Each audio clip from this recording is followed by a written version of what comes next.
What's up, kittens? Welcome back to another Operation Unbothered.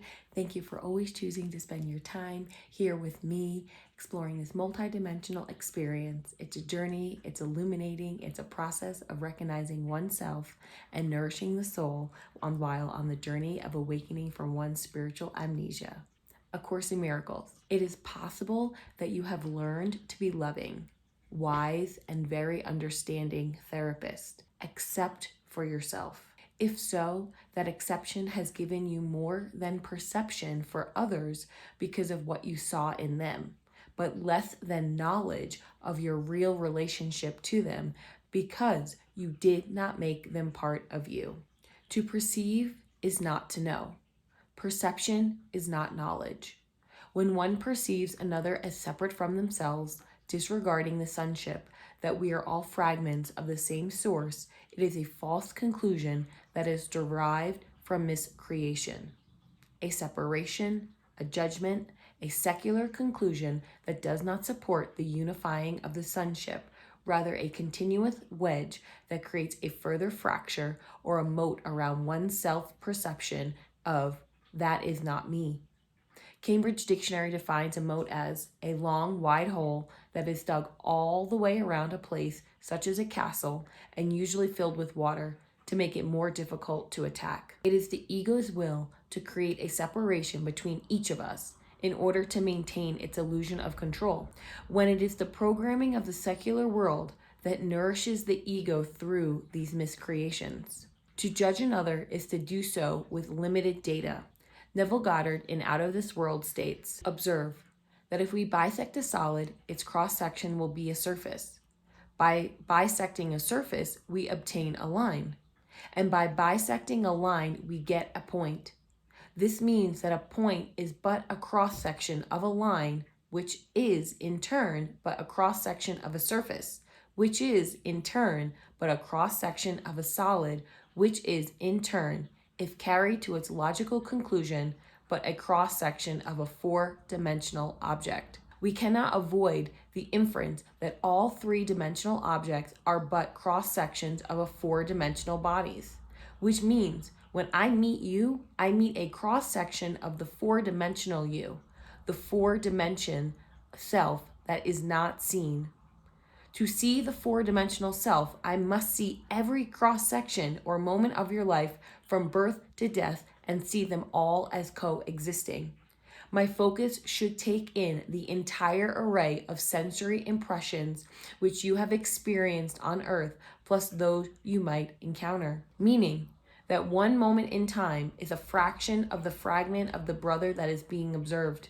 To have true knowledge of this brother would mean needing to have the ability to experience all of their past, current, and quantum possibilities of future outcomes at once. Currently, I'm exploring and working through this concept to better understand my relationship with Jesus, the Holy Spirit, and Source. Through studying A Course in Miracles, I have come up with this current level of understanding: that Jesus is one son, one fragment of the fragments of the whole sonship, consciousness of God's source, as I am also one son, one fragment of the whole sonship and consciousness of God's source. Jesus is the direct supervisor of the energetic management of all the fragments.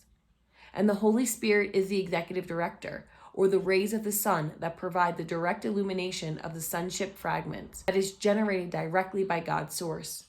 The Holy Spirit is activated once the fragment is able to identify the likeness with Jesus, to be promoted to a higher understanding and roles and responsibilities, as it is no longer secular based, yet spiritually based.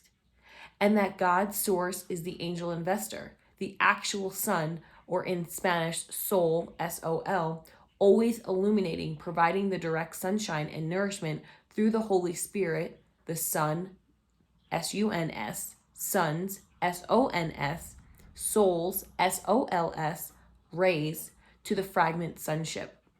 The divine love and light, always there and never wavering. I went capitalistic as that to me it felt like a language that most that have yet to be awakened would be able to digest without their ego being threatened of their deficit of spiritual awakenedness. A Course in Miracles says, "The ego made the world as it perceives it, but the Holy Spirit, the interpreter of what the ego made, sees it only as a teaching device for bringing you home. The Holy Spirit must perceive time and reinterpret it into the timeless. The mind must be led to eternity through time because having made time, it is capable of perceiving its opposite." Again, do it for the group.